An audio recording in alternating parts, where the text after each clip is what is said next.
is about small acts, not big achievements. So it doesn't matter if you've lived a quiet life in the suburbs or been the president of the USA.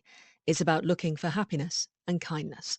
Quite apt after hearing about last night's debate, but those are some of the many words penned by the aid worker Simon Boas, who's writing on living and dying in his local newspaper, the Jersey Evening Post, that went viral earlier this year. In July, in what was to be his last broadcast interview, I spoke to Simon about why he was so driven to share his approach to death and life, and in the knowledge that he wouldn't be here when those fruits of those writing labours came to fruition with the publication of his hastily put together book, A Beginner's Guide to Dying. Simon Boas died 11 days after our interview went out on this programme, and tributes were paid to him around the world. Tomorrow, his book will be published. And although Simon is not here for this moment, his wife, Aurelie Boas, is, and she kindly agreed to talk to me in her first broadcast interview about Simon, losing him, and what it's been like to share her husband with the many who took him and his message to their hearts. When we began our conversation, Aurelie reflected on her memories of Simon talking to me and the Today programme in that interview. I remember him doing the interview. He realized slowly how big, it could become. Yes. He knew we wouldn't see the book for sure. He saw the book cover made.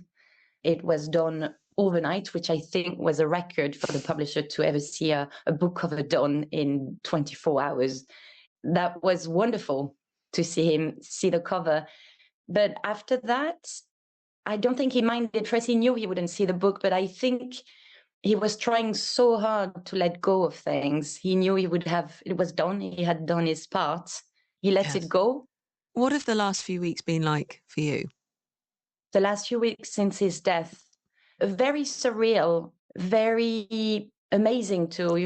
I'm very lucky to have great support, great family, but I'm very aware, of course, that the launch of the book, it's a bit unusual to grieve maybe this way. Not everyone has such a baby to look after. It's a great responsibility for me to have to be in charge, but it's quite wonderful to have this as a focus. As a legacy. Yes, very much. A legacy and the focus. Mm. But I suppose I also wonder what it's been like, being married to somebody who spoke so publicly about death and his own comfort with death, and at the same time, deal with the fact of how sad that was going to make you, because that's something that he struggled with, wasn't it? He talked about him making peace with it, but what kept him up at night was the impact on you and parents and family. The way he was for months and months, we were lucky in a way to have so long to prepare. And I think he prepared me very well, consciously and unconsciously.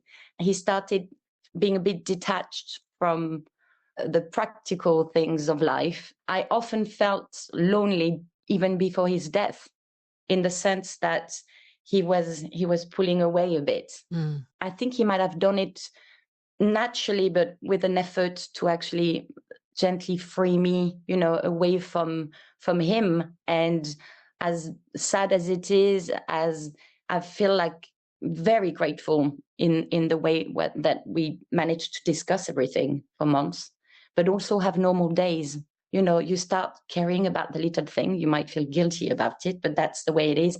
And being stressed about the little thing, thinking, how could I live this way when something so huge happened? But that's it. What was the end like? A lot of people care deeply about Simon. They have bought very much into his way of thinking about death as a canvas upon which he paint life and how he framed life. How were his final days? The final days were both surreal, magical, as strange as it sounds. We were very, very lucky to be able to go to the hospice in Jersey. You don't always choose, unfortunately, where you end up. I moved with him and I had a bed next to him the whole time I was there. And I packed all things, photos, photo frames, vases, cards from friends. We took everything with us. He wanted to see Jersey one last time, so we went through a drive. It was a lovely day all around the island. And then we moved in the hospice, and it sounds a bit crazy looking back, but it felt right. We had prepared all of that. we settled, we watched a lot of tennis, and then Simon drifted off as planned, slowly. He was less and less conscious. He kept his very good sense of humor, even when he was a bit out of it.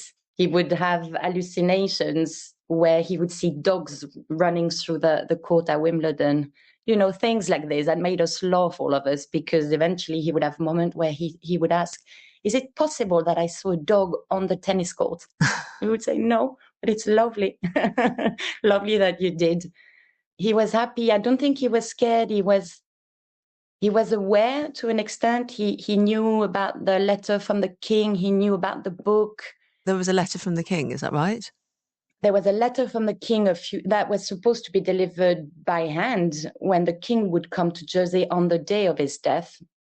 But when they realized that he wouldn't be alive that day, very likely, the lieutenant governor in Jersey came to the hospice to deliver the letter, and that was a beautiful moment. The governor left and Simon fell asleep again in a second after perking up for 15 minutes, which I didn't think he would manage.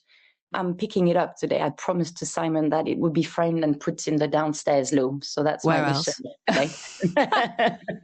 It's a beautiful letter of recognition, of thanks from the king, and acknowledging, his courage and his admiration. So that's very wonderful. Has it been of comfort to share Simon with so many people? To feel like people now know him and how he was thinking in those last few months? Well, it's been a very interesting exercise for me to actually practice sharing him, because it's not in my nature to maybe reach out as much as he did. And as I wanted to close down and stay home and suspend time, so we would just be together and enjoy each other's company until it was the end, I had to share him. And I had to also let him go, because obviously he was way bigger than me. Who am I to say, no, please don't mention my name? We had discussions about, because Jersey is a small island, I found quite exposed a few times. Yes. My name or my photo, and then people I didn't know would comment on the way I looked in a photo. People stopped the car asking me about my dog, knowing my dog, which, people I didn't know. I felt very exposed in a time where I felt very vulnerable too. So that was hard. And in that sense, I'm happy that's behind. I had to remind myself very often that, it's not about me, all of this. If it's helping millions, and I think it has, and it will, it's something I need to do. I need to share. Just a final thought on faith. A lot of people come to different thoughts towards the end of their life. Sometimes it comes about that they think about, is there something out there? And also, if they're grieving, what do they lean on, and how they think about the world? Where are you with that? Where was Simon with that? How important has that sort of structure and system been for you? He talked about it, and of course wrote about it. He didn't convert overnight when he got sick, but he got definitely more open to the idea that he didn't know, which was big. He didn't know, but it was fine not knowing. But he did find comfort in the idea that there could be something. Yes. He was very reassured for himself that I believe in God, and I always have. I'm a Catholic. You find comfort in supposing that there could be something. Aurelie, thank you very much for talking to me and to all of our listeners.